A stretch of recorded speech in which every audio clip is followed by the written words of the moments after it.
Ever wondered why we say bless you when someone sneezes? It's more than just politeness. Back in the plague days, sneezing was seen as a bad omen, even a sign that your soul might be trying to escape your body.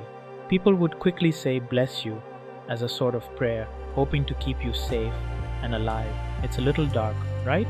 Just a reminder that even the simplest phrases can have spooky origins. Follow for more spooky origin stories.